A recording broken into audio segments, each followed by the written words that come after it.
Hello children, this video is the continuation of the chapter Composition and Structure of the Atmosphere. So today we are going to discuss about the ozone and its depletion. Now the ozone is a form of oxygen. It is present in rare amount in the Earth's atmosphere. Now approximately one molecule out of every 2 million is present in the atmosphere is ozone. Now in the troposphere, ozone is generated only in small amounts, but in stratosphere at 20 to 50 kilometer above the sea level, it is present in significant amount. Now it is stratosphere. In the stratosphere, it is produced by the action of high energy radiation from the sun striking some molecules of oxygen, converting them into the ozone. So this is how ozones are formed. Now, the concentration of ozone in the upper atmosphere is protective. It acts as a protective layer. It absorbs. What does it do? It absorbs the heat of the ultraviolet rays of the sun. That is why the earth doesn't get much heated up, okay, because its ultraviolet rays, its harmful rays, the ultraviolet rays, they are absorbed by ozone layer. So ozone layer is of very much importance to the atmosphere. Now this ozone layer is in the stratosphere also protects the earth and its biosphere from the extra heat. But there is a danger of its depletions. How? Because of the addition of carbon dioxide in the atmosphere. Now here you have a detailed study about the depletion of the ozone layer that you can go through. Okay, the main causes, what are the main causes of the depletion of this particular ozone layer.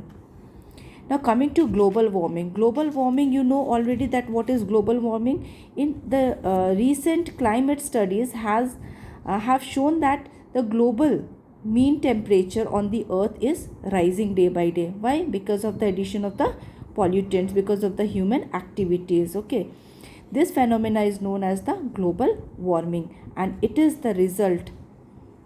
Global warming is the result of enhanced concentration of greenhouse gases that is added to the atmosphere. Through whom? By the human activities. So the main causes, okay, the main causes of the global warming is destruction of the ozone layer, greenhouse effect in the atmosphere, okay, and deforestation. These are the main causes of global warming. Now destruction of ozone layer, we have studied earlier in this chapter that ozone layer is in the stratosphere protects the earth from the ultraviolet rays of the sun, and its depletion contributes to global warming. How it is depleting? Because of the addition of carbon dioxide to the atmosphere. Now this greenhouse effect in the atmosphere. Now what is this greenhouse? Now the greenhouse, we have seen a greenhouse which is covered with a glass. You might have seen where we do plantation. It allows the sun's rays to penetrate into the greenhouse, but blocks the radiation of heat from the greenhouse back into the atmosphere. What is the main function of this greenhouse? Here we grow, the plants are grown. What happens when the sun rays falls? It allows the sun rays to penetrate inside it, but it does not allow it to go back to the atmosphere. Now the same things it happens. Now if on the earth, if the amount of sun's rays is entering into the into the earth, and if it is because of the pollutants, okay, because of the pollutants, the atmosphere is not permitting that heat to go back into the atmosphere, then what will happen? Gradually the whole earth will become very much hot, okay, and because of this we may get many harmful effects. It may arise to many harmful effects. See, the greenhouse gases in the atmosphere allow the near infrared rays from the sun to penetrate into the earth. What happens? It allows them to penetrate into the earth, but these gases do not allow the heat radiated by the heated earth to penetrate back into the space. As a result, what happens? The earth becomes very hot. Thus, as a preventive, heat rays to escape into the outer space of the greenhouse gases add to the heat already available to the earth's surface. And what will happen? What is the result? This increase in the temperature due to the concentration of greenhouse effect the earth will gradually become warmer and warmer, okay, and this particular increase in temperature due to the concentration of greenhouse gases is known as the greenhouse effect. So if you go through this particular thing, you will easily understand, because already you have done in your previous class.